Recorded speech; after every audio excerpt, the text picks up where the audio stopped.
Hola, ¿qué tal amigos? Bienvenidos, qué gusto saludarles como todos los jueves. Ya estamos en vivo transmitiendo de empresario a empresario a través del 1670 de AM en Radio Anáhuac. Eleva tus sentidos. Los invitamos, por favor, a que se comuniquen a la línea empresarial al 55 38 79 56 10 o si lo prefieren, escriban un correo empresario@anahuac.mx.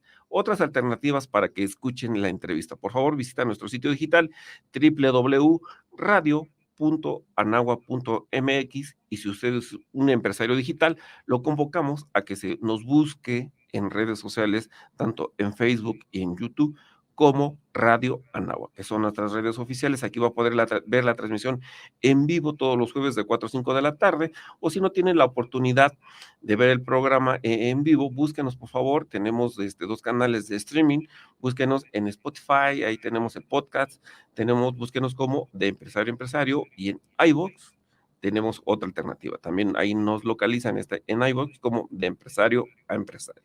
Bueno, con esta información pues ya tenemos la oportunidad de comunicar, de estarnos en comunicación al pendiente y me dará mucho gusto escucharlo, saludarlo, mándeme sus comentarios, sus propuestas para saber qué es lo que piensa del programa, cómo lo podemos apoyar, qué invitados, qué temas quiere que a usted le gustaría que realizáramos aquí todos los jueves de 4 a 5 de la tarde en el 1670 DM en Radio Now, recuerda, en la Casa de los Líderes de Acción Positiva.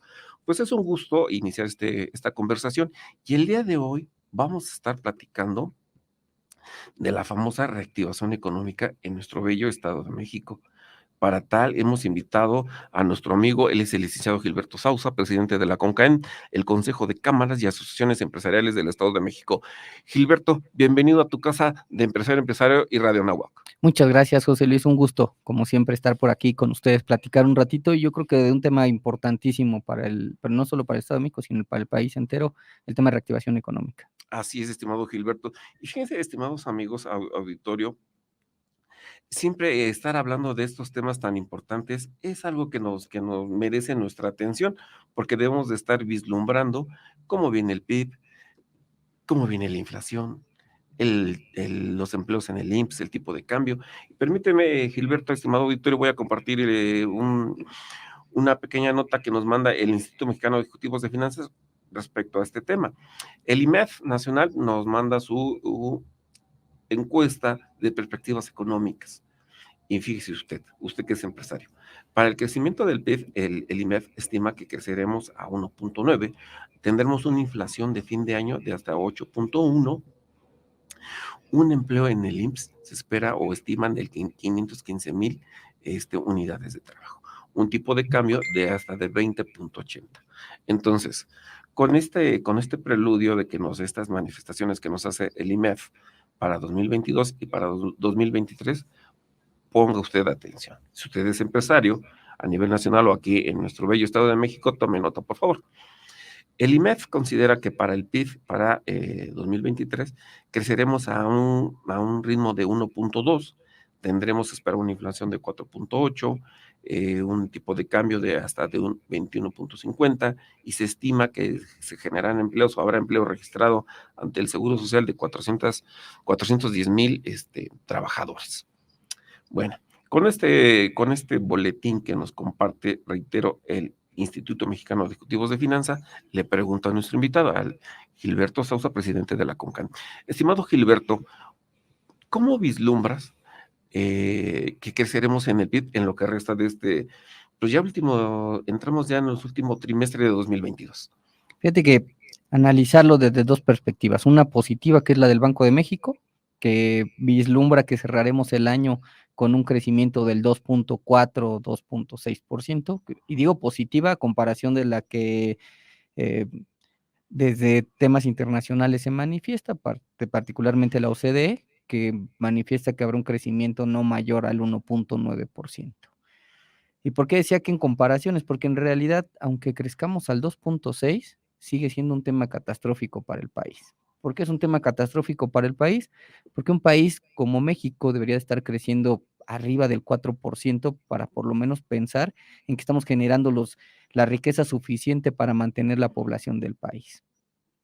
Ese como primer punto. Como segundo punto, venimos de un 2020 en donde hubo un retroceso de cerca de 2 dígitos, es decir, cerca del 10%, con un crecimiento comparándolo 2020 con 2021, con un crecimiento de cerca del 3%, y para 2022 un crecimiento, cerrémoslo en el 2.4 que manifiesta el Banco de México, estaríamos hablando probablemente de un 5% de recuperación después de 10 puntos de haber perdido en 2020. Es decir, ni siquiera vamos a alcanzar números de 2019. Esto me parece que es una situación bastante complicada a nivel nacional. Si nos vamos al tema puntual del Estado de México, es el primer estado que recupera números de 2019 en 2022. Es decir, fue el primer estado en regresar a una numeralia antes de pandemia. Quiere decir que empezamos a hablar entonces sí de recuperación económica en el Estado de México, pero no es la misma realidad que se vive en todo el país. Es decir, algunos estados en donde no hay inversión extranjera directa, en algunos estados en donde no hay una nueva generación de industria, en algunos estados en donde la riqueza no es suficiente como para detonar el comercio, creo que arrastran a estos números complicados al país entero. Es decir, para todos aquellos que vivimos en el Estado de México, recordarlo siempre que vivimos en una burbuja, es decir, vivimos en una situación totalmente diversa a lo que viven otros estados del propio país. Cuando nosotros hablamos de que estamos en números positivos o números de 2019 después de la pandemia, también se tiene que tomar en consideración que somos un estado que tiene una infraestructura especial, que tenemos una infraestructura que nos permite trasladar mercancías a lo largo de todo el estado y con ello poder salir a cualquier parte del país. Es más, tenemos 2 aduanas ahora, 2 aduanas secas, que nos sirven perfectamente para poder trasladar mercancía a cualquier parte del continente y es más, hasta cualquier parte del mundo. Creo que desde ahí tendríamos que voltear a ver al Estado de México y tener una perspectiva económica diferente a la que el propio país tiene. Es decir, probablemente el Estado de México, si pudiéramos sacar los datos y solamente tener datos del Estado de México, creo que sí sería un estado que estaría creciendo por arriba del 4%. Esto es muy importante. Y otro tema, estimado Gilberto, empresarios, amigos del auditorio, un tema que también merece mucho análisis y medidas, pensar que estamos ya en el último trimestre de este 2022 y tenemos que empezar a hacer las planeaciones, las estrategias, ir midiendo, sacando nuestras métricas de nuestro negocio, de nuestra empresa conforme a la industria versus a nivel nacional. Y no podemos dejar pasar, no podemos olvidar la inflación. Manifestábamos aquí que está en 8.1 en la cadena, corrijo, para la canasta básica, una inflación de hasta un 14%. Pero aquí, Gilberto, aquí déjame compartir con el auditorio un tema que se nos hace muy importante y que lo comentó el Banco de México, ¿no?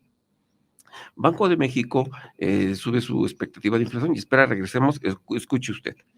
Es- Se espera, según el Banco de México, se espera regresar a la inflación de 3.1 hasta el tercer trimestre de 2024. Sí, escuche usted bien. Regresaremos otra vez a nuestra inflación que ya en sexenios pasados veníamos teniendo entre un 3 y un 4% hasta el tercer trimestre de 2024. Estimado Gilberto, ¿qué hacer aquí para los amigos empresarios, para toda esta cadena productiva que se maneja en el Estado de México? ¿Qué estrategias hacer? ¿Qué propuestas hacer? ¿Qué implementar? ¿Qué hacer contra la inflación? Mira, aquí el primer gran punto es que entender a la inflación como aquel índice que refleja el crecimiento de un precio referentemente en un periodo, particularmente. En este caso, como bien lo mencionas, si comparamos los precios que se tenían en 2020 versus 2021 y después si comparas los de 2021 con 2022, estamos hablando de un 14% para la canasta básica. Pero también hay que recordar algo, el sector económico solamente reacciona a las condiciones y características que hay alrededor. Y pensar en el tema de inflación, lo hemos mencionado, hay diversas cuestiones por las cuales se da una inflación. La primera y la más común es por un tema de oferta y demanda, es decir, si tengo pocos bienes que vender o pocos servicios que otorgar, obvia razón es el precio crecerá por la necesidad que hay afuera. Es decir, comúnmente la demanda es lo que determina el precio que se le pone a los bienes y servicios. El segundo punto en lo cual puede darse una inflación es por el encarecimiento de los suministros para poder otorgar ese bien o ese servicio. El tercero es por un tema especulativo, es decir, que el propio sector económico pueda definir que es un producto que se va a consumir sí o sí en esa época y por ende puedo encarecerlo y aún así se va a consumir. Muy parecido a lo que sucede en las fechas cercanas a fin de año, es decir, hay productos que se van a vender sí o sí, sin Temporales. importar el precio. Y entonces haces un tema inflacionario más por un tema especulativo del sector económico. ¿Qué sucede en nuestro país? Que hoy tenemos una combinación de dos. Primero, tenemos un tema de demanda exagerada por situaciones pandémicas, es decir, si volteamos a ver el consumo que existía en 2020 y el consumo que existía en 2021, al consumo que hay en 2022, es exageradamente superior el del 2022. ¿Por qué razón? Por razones sociales y por razones económicas. Primero, por razones sociales, porque la gente estuvo cansada de estar en su casa y de no poder consumir. En el momento en que se liberan o deja de haber encierros o deja de haber cierres económicos, la gente sale a consumir. Y es lo que estamos teniendo como efecto directo, particularmente en México. Pero si a esto, si lo que vemos es que está creciendo la demanda, el Banco de México en automático voltea con el crecimiento de tasas. ¿Cuál es la razón de crecer las tasas bases de referencia? Pues obvias. Uno, evitar gastar para que puedas ahorrar, es decir, sea mucho más atractivo el ahorro. Y dos, encarecer el precio del dinero en cuanto a crédito y con ello desincentivar que la gente gaste. Con esto se pretende controlar. El tema es que en México no solamente hay inflación por temas de demanda, sino también ya tenemos inflación por tema de suministros, es decir, es cada vez más complicado poderse allegar de suministros para poder generar bienes y servicios. ¿Qué hacer con esto? Pues primero solicitarle al gobierno que haga la labor que le corresponda. Si bien el Banco de México está haciendo la suya para el tema de demanda, me parece que el gobierno federal no está haciendo lo suyo en el tema de suministros. ¿Qué tenemos que hacer? Salir al extranjero a negociar, salir al extranjero a visualizar cómo poder hacer que lleguen más satisfactores, que lleguen más proveeduría y que tengamos las puertas abiertas para poder tener todos esos suministros que nos hacen falta para poder generar más bienes y servicios. Esa es la labor que falta. Segunda, perdón, y la tercera, que es todavía más importante, es el empresario te está cargando con sobrecostos. ¿Qué sobrecostos? Infraestructura, es decir, ¿hace cuánto no se invierte a nivel federal en temas de infraestructura que beneficien al sector económico? Yo te preguntaría, llevamos 4 años que no hay un peso de inversión en infraestructura que impacte directamente al sector económico, es decir, que tenga un beneficio para el traslado de mercancías. Y la última y más importante, cuando no tienes seguridad, lo primero que tienes que hacer es invertir en ella. Y ese sobrecosto en las inversiones en seguridad no se van a ver impactadas solamente en el bolsillo, y lo aclaro, no solamente se van a ver impactadas en el bolsillo del sector económico, es decir, no solamente perderemos utilidades, sino también se va a ver impactada en el precio final del producto. Es decir, lo que antes me costaba 10 pesos trasladarlo de un lugar a otro y me cuesta 100, ese alza en el traslado, que es una parte importante del precio del producto, se va a ver impactado en 2 lugares. Uno, en las utilidades, 2, también en el precio del producto, porque de lo contrario no se va a poder otorgar. Entonces, creo que, ¿qué hacer? Insisto, creo que le tenemos que solicitar al gobierno federal que haga la labor que le corresponda, otorgar seguridad, y 2, que haga la parte que le corresponda con los gobiernos extranjeros para tener una mayor facilidad en el ingreso de suministros hacia el país. Esto es muy importante porque al final del día recordemos que la mayor parte de las empresas que convergen tanto en el Estado de México y a nivel nacional, pues la mayor parte son pymes. Son esta parte que si no tenemos esa parte estratégica, esa infraestructura, ese apoyo gubernamental en estos ejes que se están platicando, pues sí inhiben la inversión. ¿Cómo hacemos frente ante ese tipo de debates, ante estas carencias, ante estas áreas de oportunidad que tenemos, no solo como sociedad, sino como nación, como país, para que esto se traduzca en mayores empresas más sólidas, que nos lleve seguramente a tener pues, más empleos? Y ahorita vamos a entrar al tema que está en boga, que está calentito y está causando mucha conmoción de los dos lados, ¿no? Entremos al tema de las vacaciones dignas. Platicábamos, estimado Gilberto, que el pasado 27 de septiembre la Comisión de Trabajo del Senado aprobó el dictamen que amplía el periodo de vacaciones pagadas. Pues ya esta parte se aprobó de manera la primera parte pasará, falta su votación en el Pleno, pero lo que conlleva es en el primer año, esta reforma, lo que se prevé en el cambio de la Ley Federal de Trabajo, es que en el primer año actualmente son 6 días.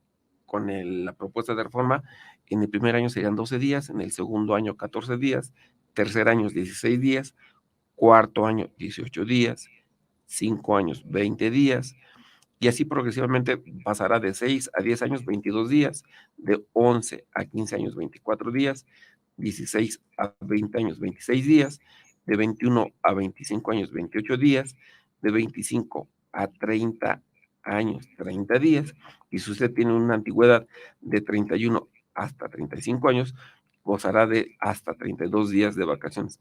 La pregunta aquí es, estimado Gilberto, el sector empresarial, la CONCAEN, ¿cómo toma esta propuesta, esta modificación, todo este timblado que se está haciendo referente a las vacaciones dignas? Yo creo que aquí hay que observarlo desde varias aristas y voy a empezar por la del sector de los colaboradores o de los trabajadores.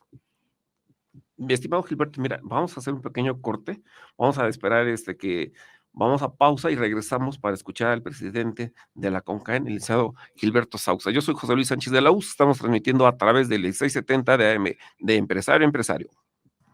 Listo, amigos, ya estamos de regreso de Empresario a Empresario, platicando de reactivación económica con nuestro invitado, el licenciado Gilberto Sausa, presidente de la CONCAN, Consejo de Cámaras y Asociaciones Empresariales del Estado de México. Estimado Gilberto, nos ganaba el corte en el primer bloque.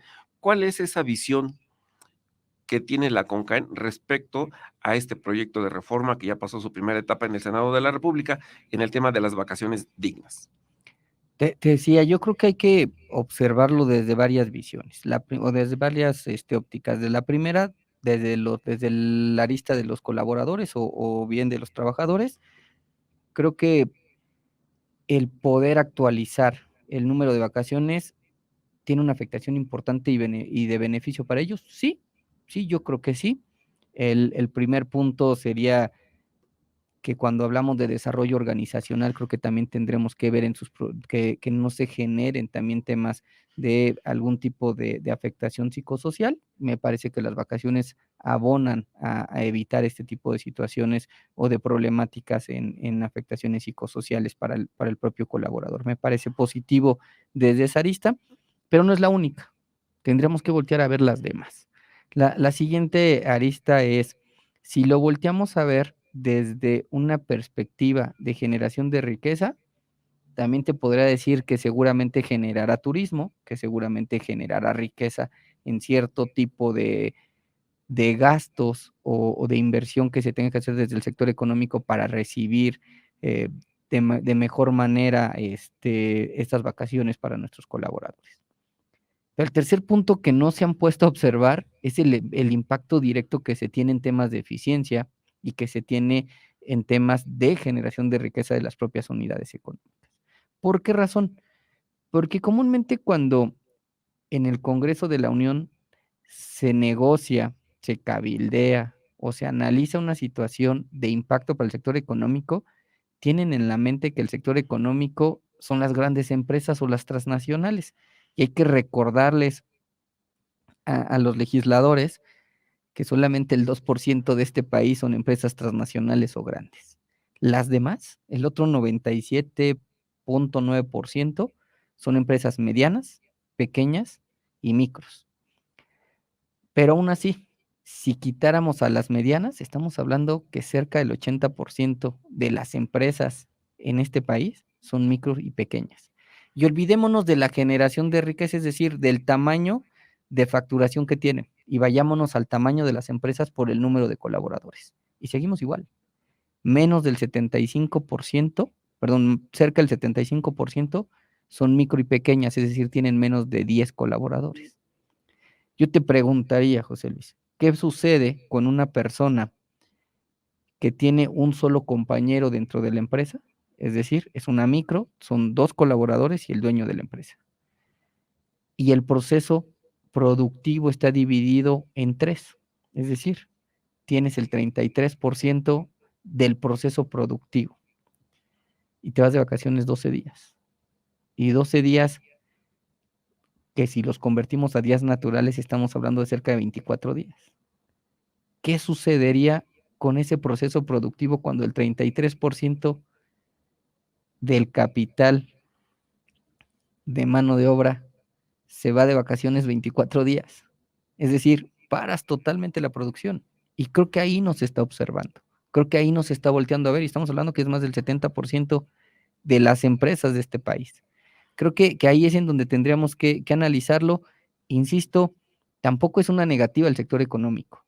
Tal vez los días, el primer gran punto es ¿por qué 12 y no 10? ¿Por qué 12 y no 14? Es decir, ¿de dónde nace la métrica? ¿Por qué razón exactamente 12, no? Esa es la primera observación que tenemos. La segunda es, creo que la discusión y el análisis principal tendría que ser en la mecánica de cómo se va a aplicar esta normatividad. Es decir, si la podemos dividir en 3 periodos, podría ser bastante interesante. Si la podríamos dividir en 2 periodos, lógicamente ya sería un poquito complicado, pero a lo mejor seguiría siendo interesante el poder observar cómo poderlo dividir en 2 periodos durante el año. Y creo que aquí el punto medular es, necesitamos actualizar la forma en la que vemos el sector económico, el tema del trabajo. Es decir, tendríamos que pasar de estar observando jornadas de trabajo para observar horas de trabajo, y creo que desde ahí sería mucho más justo para todos.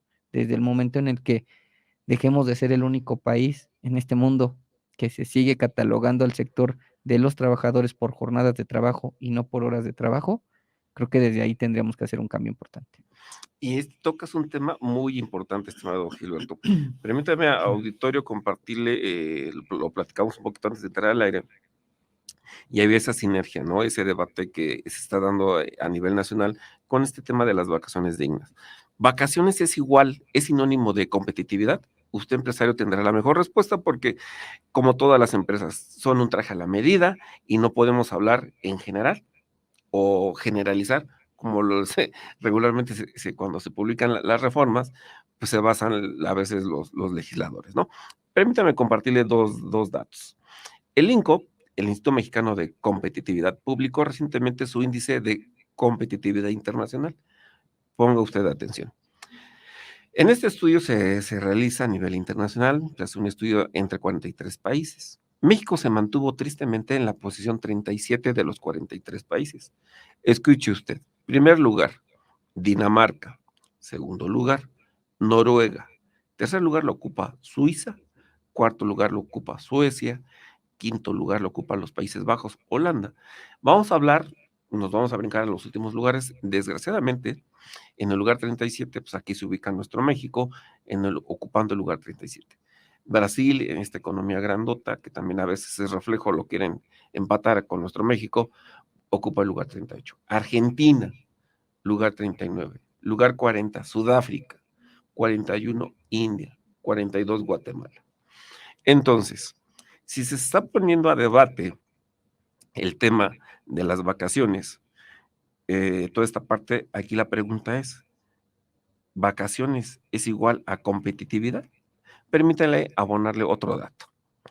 Esta información nos lo provee otro estudio del desempeño de ranking de competitividad de talento del IMED.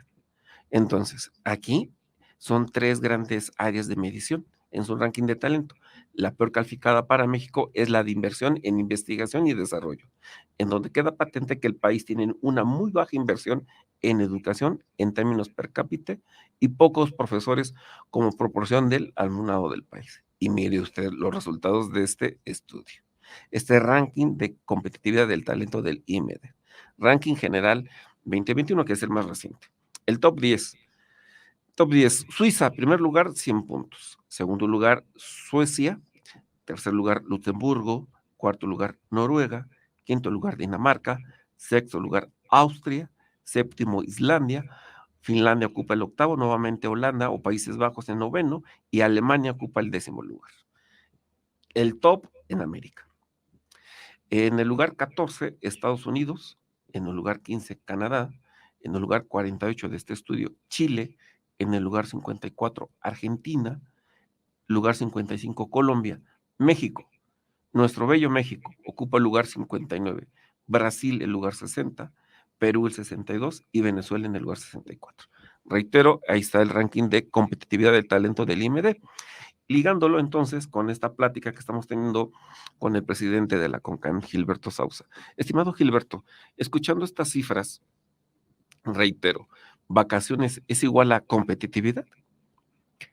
No, no es igual a competitividad, pero sí creo que envuelve una parte importante en el tema de competitividad si hablamos de desarrollo organizacional. Es decir, si volteamos a ver a nuestros colaboradores como la parte esencial para la generación de los bienes y servicios, creo que formaría parte, pero insisto, sería verlo desde una arista muy parcial. Creo que tendríamos que verlo desde todas las aristas y sí es una importante el tema de evitarles algún tipo de riesgo psicosocial, me queda muy claro, pero creo que también alrededor de ello tendríamos que voltear a ver el impacto que se tiene en el proceso productivo. Y insisto, no es la misma realidad la de una empresa grande, la de una empresa mediana, que la de las empresas micro y pequeñas. Creo que la realidad es totalmente diferente y las leyes tendrían que hacerse de manera general, es decir, que les aplique a todos en las circunstancias que le corresponde a cada quien.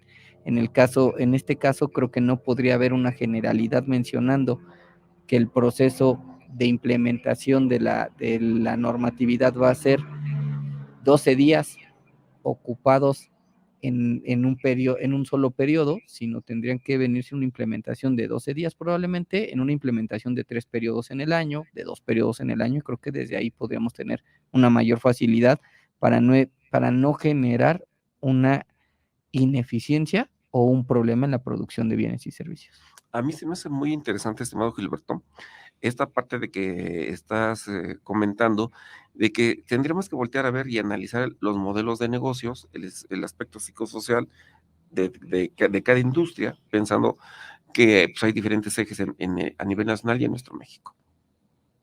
¿Qué pasaría, como bien lo estabas comentando, si pasáramos de estar pagando una cuota fija por un horario laboral de 8 a 4 o 6 de la tarde, dependiendo, a que pagáramos por hora? ¿La competitividad subiría?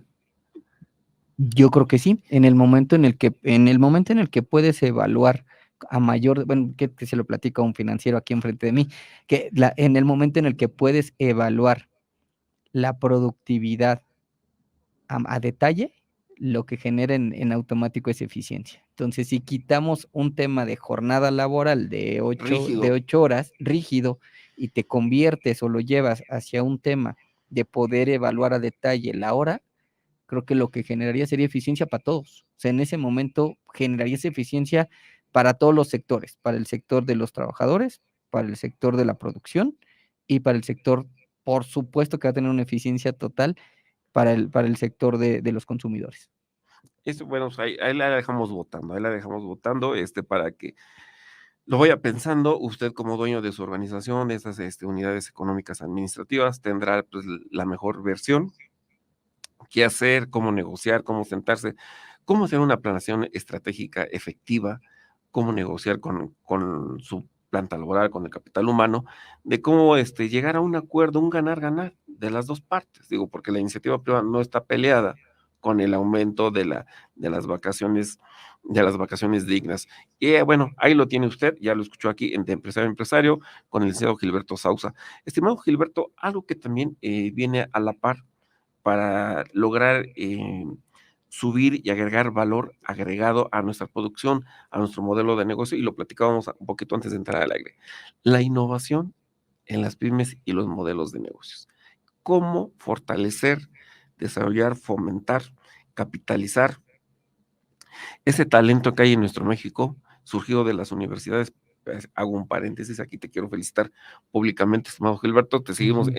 en tus redes, es una persona, yo creo que eres uno de los líderes empresariales más proactivos, de que siempre está al tanto de lo que sucede en la economía en beneficio de las pymes. También vemos que participas de manera activa, proactiva en las universidades, dando cátedra, dando conferencias de cómo innovar, cómo buscar esos emprendimientos que vayan surgiendo, y qué mejor desde las bases, desde la universidad, que ese es el mejor momento de absorber ese concepto técnico basado en estos índices que estamos compartiendo aquí. De nuevo, muchas felicidades en este tema. ¿Cuál sería tu respuesta en el tema de la innovación para las pymes y los modelos de negocios? Mira, yo creo que el primer punto es, necesitamos atacar este tema, como bien lo dijiste, desde la escuela. Es decir, el tema de innovación, el tema de disrupción, tiene que venir como un tema urgente desde la escuela. Si pudiéramos desde la primaria tendremos que estar inmiscuidos en el tema económico y en el tema de innovación y disrupción. Me parece que desde ahí tendría que ser. Yo escuchaba a Jesús Bush, un excelente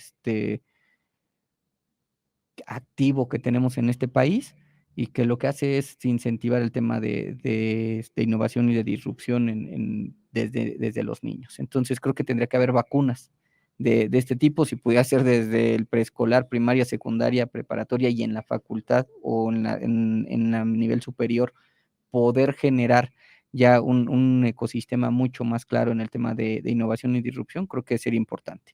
El segundo punto, y ya metiéndonos al tema del sector económico, creo que tenemos que hacer una generación de proveeduría, es decir, un desarrollo de proveedores locales, y creo que ahí el gran trabajo lo tienen las unidades económicas grandes y dos, las organizaciones empresariales. Creo que el trabajo lo tienen que hacer las organizaciones empresariales de la mano de las empresas transnacionales o de las empresas grandes y empezar a generar un desarrollo de proveeduría.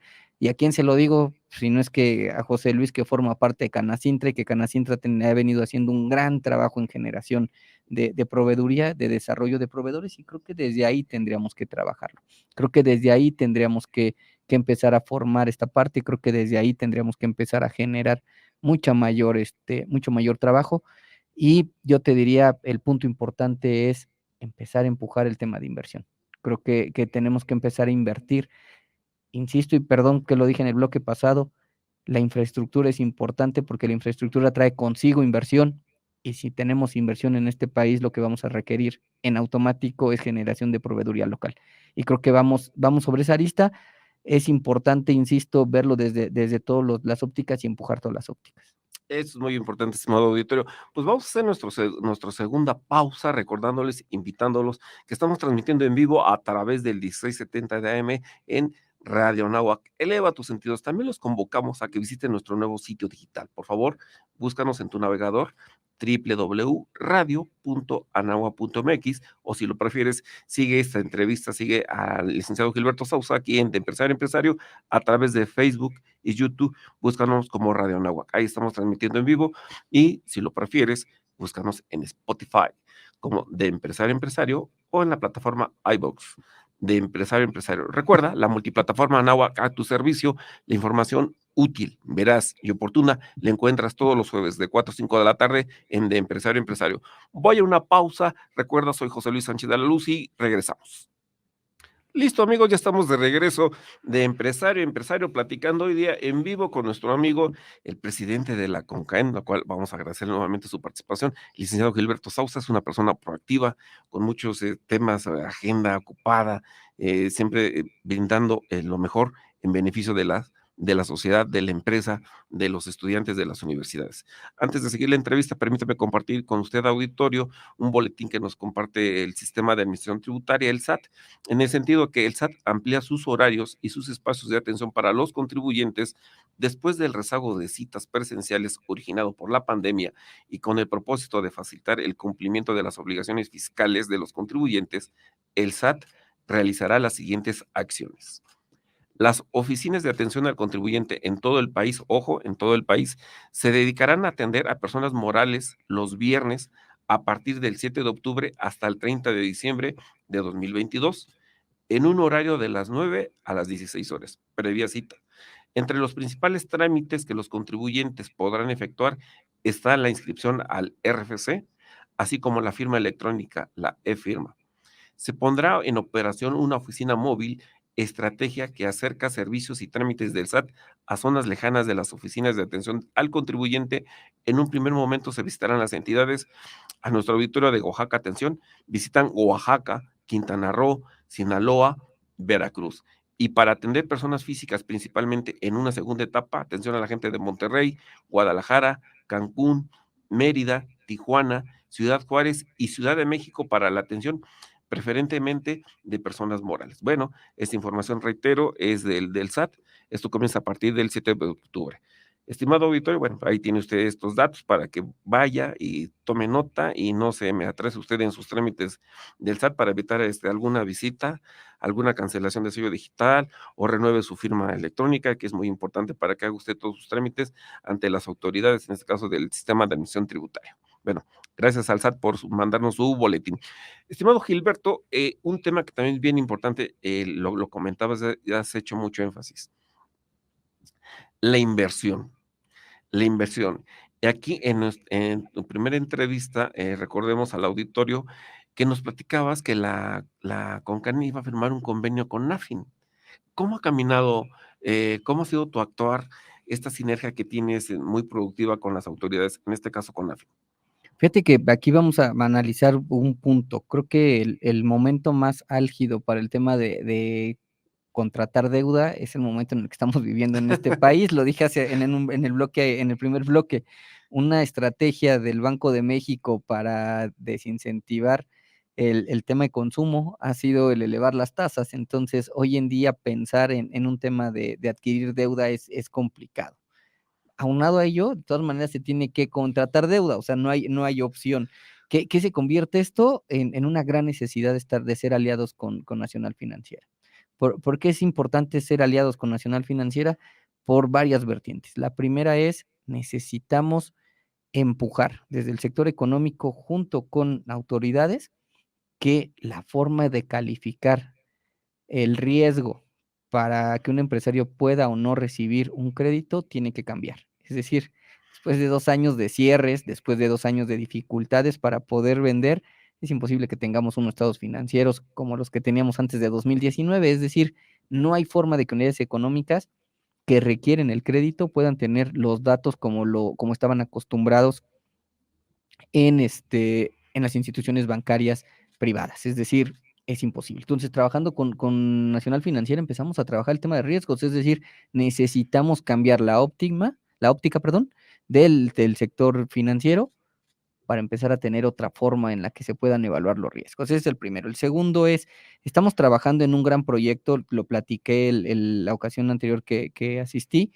en el cual podamos generar créditos desde la inversión privada. Es decir, estamos tratando de poder generar la mejor de las dinámicas o la mejor de las herramientas para que a través del crédito que podamos otorgar el propio sector económico hacia una generación de proveeduría, con Nacional Financiera como el ente regulador de este procedimiento. Es decir, lo platiqué en ese momento y seguimos en las mismas.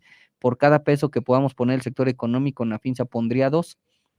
¿Qué tan avanzados vamos? Pues vamos en el tema de que no es un tema fácil, o sea, para que le den la autorización a un banco no es de un día para otro, Así es. es muy tardado. Entonces, ¿en qué estamos? Observando cuáles serían las dinámicas, observando cuál sería la mejor forma, y la parte más complicada es la que me toca a mí, que es conseguir el dinero desde el sector económico. En eso lo estamos trabajando. Y la tercera forma o la tercera parte que es también importante para nosotros, el estar cerca de Nacional Financiera, es un punto importante para nosotros. Es decir, ¿quiénes tienen la información de primera mano? Pues la información de primera mano la tiene Nacional Financiera, es decir, es una institución que se sienta con todos los bancos, que se sienta y observa cuáles son las características que tienen cada uno de los bancos. ¿Por qué es importante observar las características que tiene cada uno de los bancos? Porque cada uno tiene su perfil, es decir, hay bancos que le apuestan a invertir hacia las mujeres, hay bancos que le apuestan a invertir a los jóvenes, hay bancos que le apuestan a invertir a las micro y pequeñas empresas, y hay bancos que le apuestan a invertir a los grandes capitales. Es decir, cada uno tiene su perspectiva, cada uno tiene su perfil, y que es importante que José Luis se acerque al banco que le corresponde, es decir, al perfil de banco que le corresponde. Si José Luis es una gran empresa, pues lógicamente José Luis no tendrá que acercarse a aquellos que invierten en las micros y pequeñas, porque no serás parte del mercado ni será interesante para ellos el que tú participes dentro de su core de negocio, ¿no? Pero por el contrario, si José Luis es una gran empresa y va con el sector bancario que le gusta invertir o que le gusta prestar al sector económico alto, lógicamente tendrás que ir ahí. ¿Quién tiene esos datos? Solamente los tiene Nafinsa, nadie más los tiene de primera mano, y creo que esa es otra gran labor que estamos haciendo junto con Nacional Financiera. Ese es el trabajo que hacemos todos los días con ellos.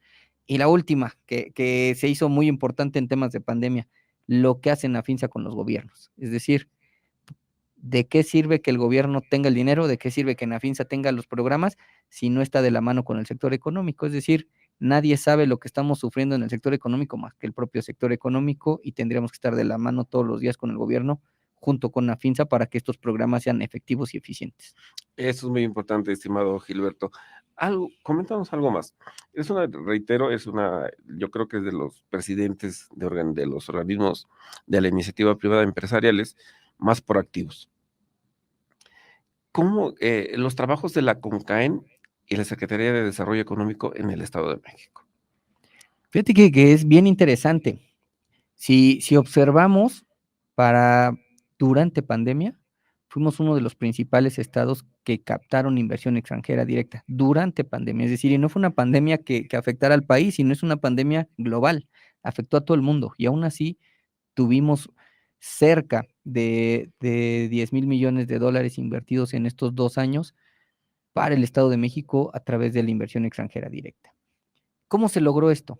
Pues de la mano, trabajando desde el gobierno del Estado de México con el sector económico y haciendo equipo. ¿Cuál fue el primer gran paso que dimos? Uno fue solicitar la instauración de una mesa en donde nosotros pudiéramos presentar grandes proyectos, y en esa mesa estuvieran sentados todo el gabinete económico, es decir, todos aquellos que tienen que ver con la tramitología o con el marco legal que se requiera en el Estado de México para que un proyecto de gran impacto pueda seguir avanzando. Y aquí no estamos hablando de un tema ni de corrupción, ni de uso de influencias, ni de nada por el estilo, sino simplemente visualizar que es un proyecto que impacta no solamente un municipio, sino que impacta una serie de municipios, una región completa del estado, y que va a tener beneficio, pero que también tendrá algún tipo de impacto hacia la sociedad. Por ende, tienen que estar sentados todos y empezar a trabajar desde el inicio cuáles son estos impactos y cómo cambiarlos de un impacto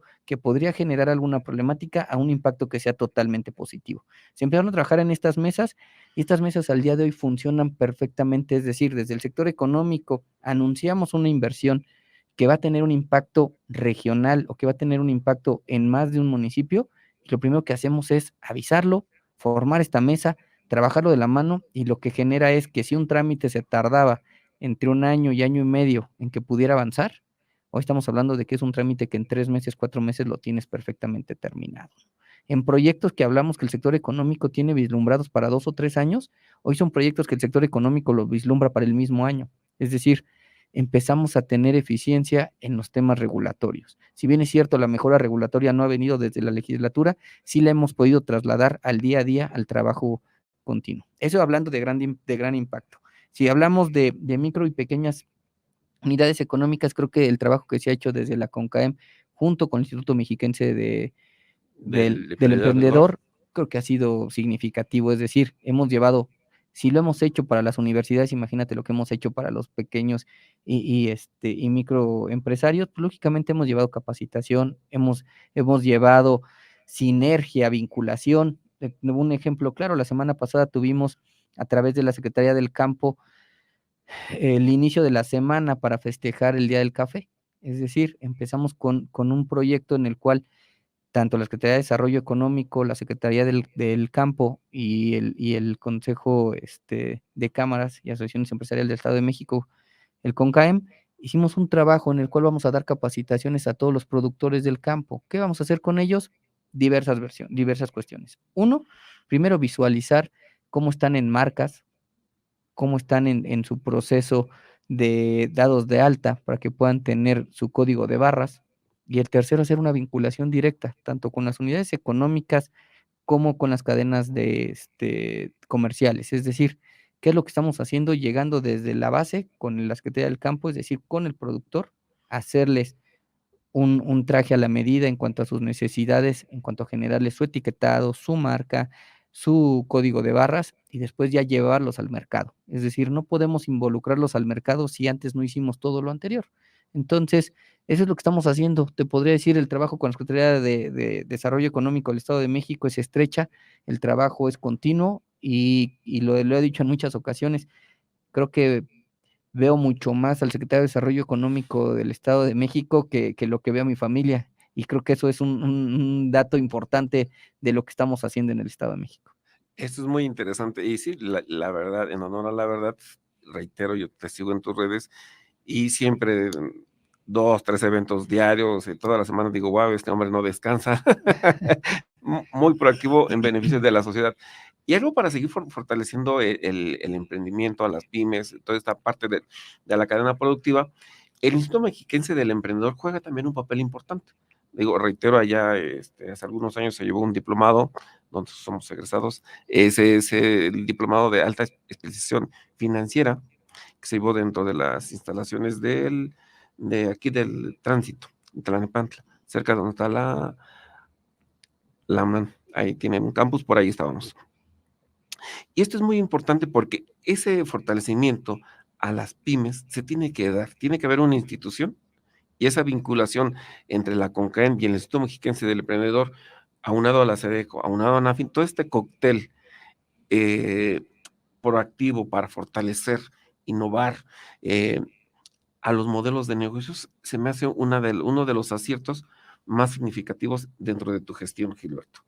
Porque se tiene que permear esto y si lo vinculas con la parte que das en las conferencias, con hacer las universidades, cómo involucrar a los jóvenes, va cerrando la brecha.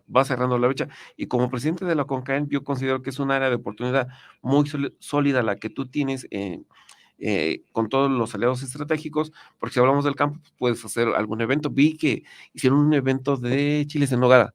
Sí, fíjate que más que un solo evento, en realidad, es algo increíble lo que se está haciendo desde la Canirac.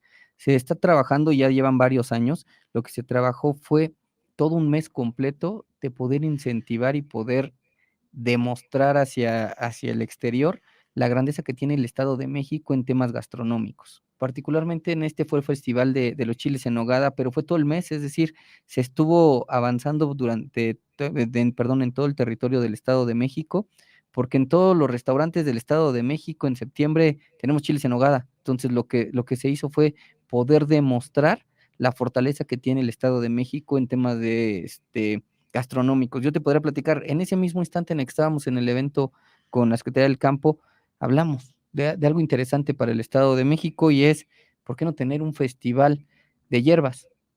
La variedad de hierbas que hay en el Estado de México no las tiene ningún otro estado, es decir, todo lo que se consume en tema de hierbas en el Estado de México no lo tiene ningún otro estado y se exporta hacia afuera del estado y hacia afuera del país. Y si hablamos de hongos es exactamente lo mismo. El Estado de México es el que mayor variedad de hongos tiene en todo el país y creo que también lo tenemos que explotar. Ese tipo de situaciones son las que tenemos que empezar a generar y es las que se generan desde el Consejo de Cámaras. Yo creo que aquí quisiera redondear lo que decías hace ratito. Creo que aprendimos que esto es un ecosistema, que esto no solamente es un sector económico, sino más bien es un ecosistema, y en el ecosistema hay muchas variables o hay muchos entes, particularmente las universidades, y no solamente de superior, sino también de media superior. Tenemos que empezar a involucrar a los jóvenes desde que están en la escuela, lo mencionaba hace rato, pero ahorita lo redondeo. El segundo punto está el gobierno. Si no tenemos esas facilidades en temas regulatorios, dificultamos el andar de las empresas. Está el propio sector económico y no tenemos que olvidarnos que el sector económico está desde la micro hasta la gran empresa. Todos son parte del mismo ecosistema y todos tienen que estar sanos. Si alguno no está dentro de las dinámicas o no está involucrado, lo que generamos es una afectación al propio ecosistema. Y lo cerramos con el tema de consumidores. En el ecosistema están los consumidores y los consumidores tienen que estar sanos. ¿Y de dónde vienen los consumidores? Pues desde la mano de obra que tenemos nosotros. Es decir, si nosotros generamos riqueza, obvias razones se va a ver beneficiado el consumidor y por ende haremos un círculo virtuoso. Todos en el ecosistema tendríamos que estar perfectamente involucrados, todos en el ecosistema tendríamos que estar sanos y todos en el ecosistema tendríamos que estar preocupados por todos. De lo contrario, el propio ecosistema provocaría que esto colapsara. Estimado Gilberto, pues ya nos tenemos que despedir. No me queda más que agradecerte tu participación aquí de Empresario a Empresario para todo el auditorio y convocarte nuevamente, amigo, para que sigamos platicando, hagamos un foro empresarial con los demás integrantes de la CONCA para que les mandes un mensaje antes de fin de año y fortalezcamos el ecosistema en el Estado de México. Claro que sí, José Luis, me encanta la idea, si así lo ves pertinente y si me lo permitieras hacerte una sugerencia, si hay posibilidades, ¿por qué no hacemos por sectores? ¿Por qué no, ya tuviste por aquí al sector gastronómico, por qué no lo hacemos y lo hacemos global? ¿Por qué no solamente el Estado de México, sino el Estado de México, Ciudad de México, el presidente nacional de la CANIRAC? Y si me invitas un servidor y platicamos del sector que genera más empleos en todo el país, que es el sector de los alimentos. Así es, amigo, así es, ¿no? Pues te compro la idea, ya quedó hecho el compromiso. Entonces, estimado auditorio, cámaras, colegios, universidades, al pendiente de esta próxima entrevista con este panel empresarial que vamos a tener aquí de empresario a empresario, que esa es la propuesta de valor de nosotros. Estimado Gilberto, muchas gracias. Vamos trabajando en esa tercera entrevista. Muchas gracias, José Luis. Un saludo para ti y un saludo para todos tus radioescuchas. Hasta luego, yo soy José Luis Sánchez de la Luz. Nos escuchamos el próximo jueves de Empresario a Empresario aquí en el 1670 de AM en Radio Nahuatl. Eleva tus sentidos.